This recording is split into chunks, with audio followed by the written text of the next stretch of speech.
52,000 টাকা দিই, ঠিক আছে না? গাড়ির দাম হয়েছে 72, আজকে দিই 52, আগে দিই 5,000। 52 তো 5,000, 57, বলে ও আর ফাইভ তো 20,000 টাকা। আর 15,000 পাইব না সরি, আর ফাইভ তো 15,000 টাকা। 15,000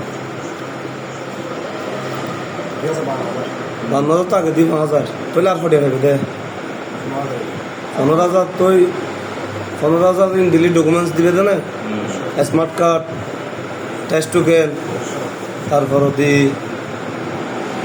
গাড়ির গিয়া দিবে দেরি, তোমার ফার্স্ট পার্টির আইডি কার্ডটা দিবে না,